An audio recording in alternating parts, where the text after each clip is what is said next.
guys, and welcome to my National League predictions for the 2021-22 season. This is my second season of doing predictions for the National League, and well, we've had to wait a while for football to resume. With the National League not kicking off till August 21st, it means us fans have had to be a bit more patient in waiting to get back to football and full capacity crowds.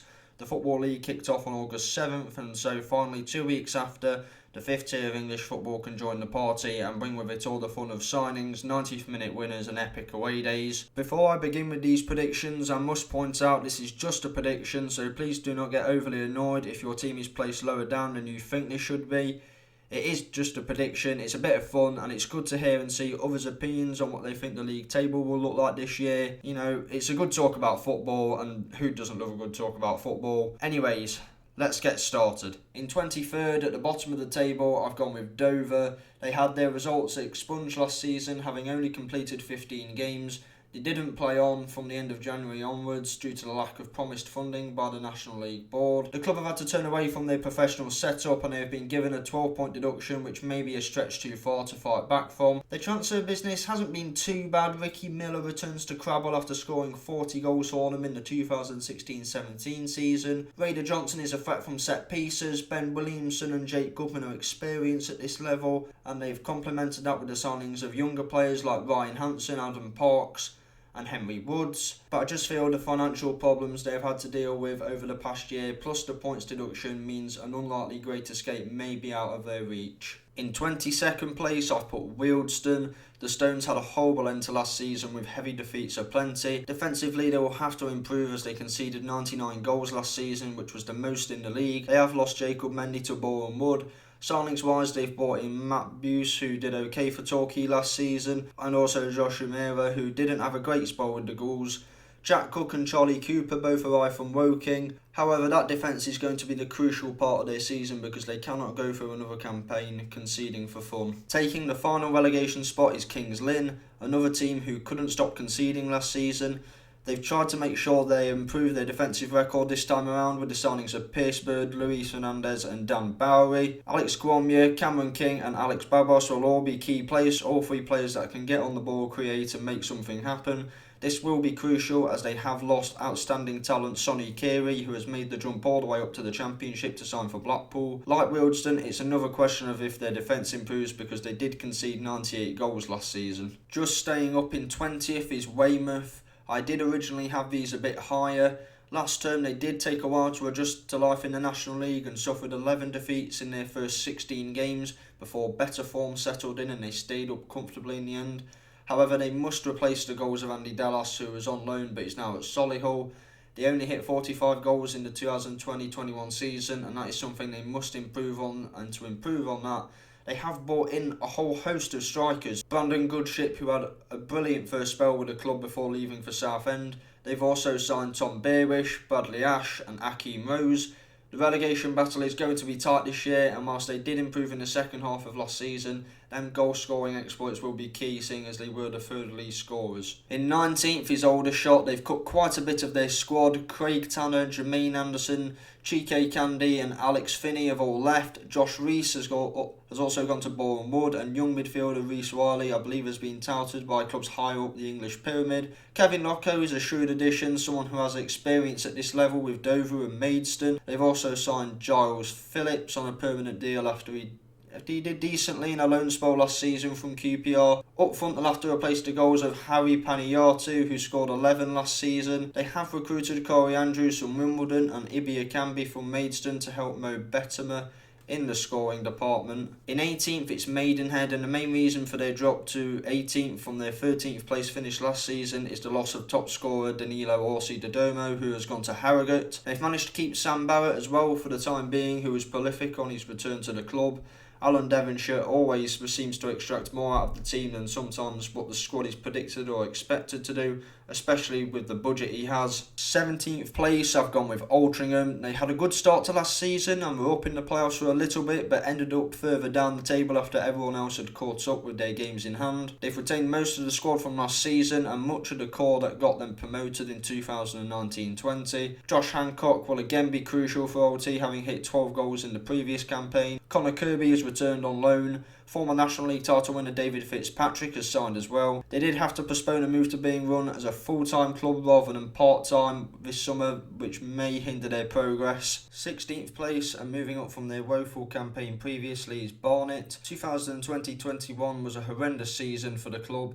They lost a large proportion of their squad that got them to the playoffs, and their recruitment last summer was poor. The season descended into chaos and they finished 22nd. This summer though, there has been a lot of change. Harry Kuehl has been appointed, with Dean Brennan supporting him. The Bees have brought in a lot of new players, which was needed. Kuehl has signed 3 former players he's managed in Josh Payne, Josh Doherty and Jamie Turley. Joe Widdowson has won this league before, and Serhat Tazdemir impressed a few years ago at this level with Fylde. Mitch Bundle is experienced at this level, and Adam Marriott is a goal threat up front, as seen by his time at Kings Lynn. I'm intrigued to see how Kian Flanagan gets on. He could be an exciting addition from Crystal Palace. Daniel Powell has also signed. He won promotion with Crewe a few seasons ago in League 2. I don't see them having the season they had last year, but in moving away from that, time and patience is going to be required with a lot of new players and a new manager. 15th place is Woking. They've turned to a full-time professional model this summer, which will be huge in their plans to move forward as a club. They've had a pretty decent transfer window as well. Jordan Maguire-Drew is a good player on his day. Joe McNerney returns to the club after 6 years away.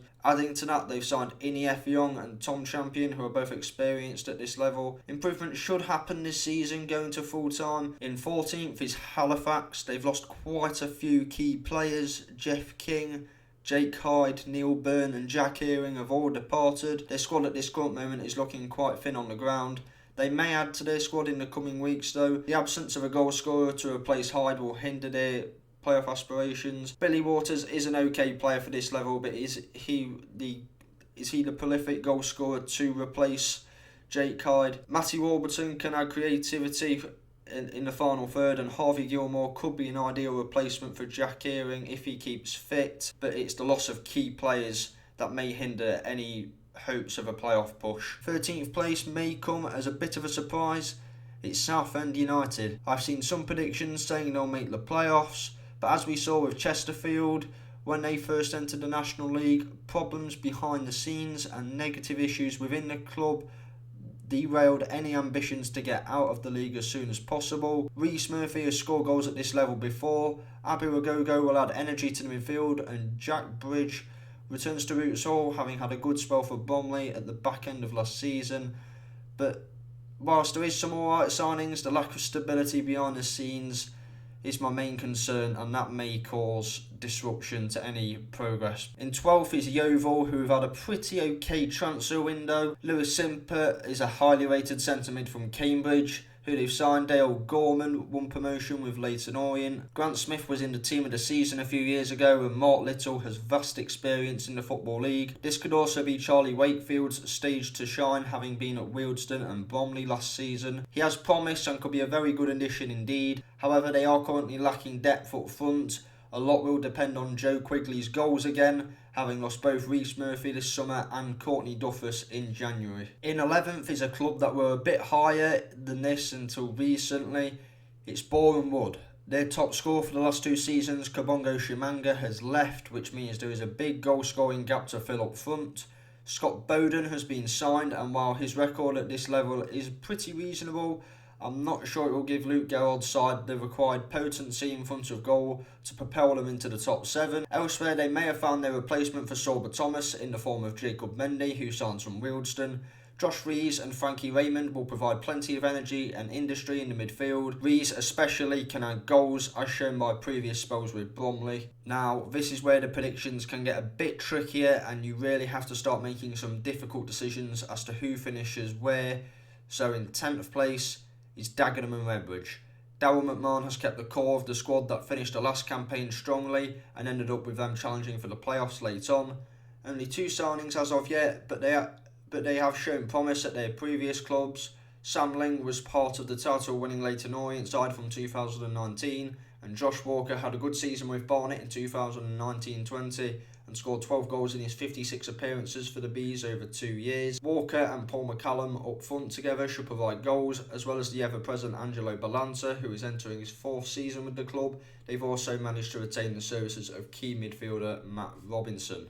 In 9th place, I've gone with Eastleigh. The Spitfires have lost one of, if not their key player, in Joe Tomlinson, who has moved to Peterborough. They only scored 49 goals last season, which was the joint 5th least in the league. However, they have recruited well in my opinion. Harry Pritchard had a really good season with Maidenhead the last time he was in this league, and that earned him a move into the Football League. Tom Whelan is a good signing as well, but the one I'm most impressed with is Jake Hesketh, who arrives from near neighbours Southampton. His career so far has been slightly blighted by injuries, but has appeared for the Saints before and has had spells in Leagues 1 and 2. I think Hesketh and Pritchard may add the much needed creativity to bring more goals out of Ben House and Tyrone Barnett. They've also re-signed Josh Hare after 2 years away. They've also just signed Danny Whitehall, who previously scored 13 goals for Maidenhead in the 2019-20 campaign. Like Dagenham, they should be there or thereabouts again in what might prove to be another exciting playoff battle between many sides. Just missing out on the playoffs in 8th is Grimsby. There is a better atmosphere around the club now than there was a few months ago. With the takeover completed and their previous promotion winning manager at the helm, they look set for a tilt at a place in the top 7. They've made quite a lot of signings this summer, which was needed to overhaul the squad in terms of quality. I like the addition of Ben Fox in midfield. He did well in his time at Burton. Sean Pearson returns to the team he was promoted out of this league with in 2016. Eriko Souza is one to watch after a short but impressive spell with Darlington. He and Max Wright could cause carnage down the wings, but I think the issue with Grimsby is they may just lack that clinical edge in front of goal. A lot will depend upon Lionel John Lewis, Ryan Taylor and John McAtee. Moving into the top 7, taking a place in the playoffs is Solihull Moors. The Birmingham-based club have appointed Neil Ardley and have had quite a good transfer window. Ryan Barnett has signed permanently after a short loan spell in the previous campaign.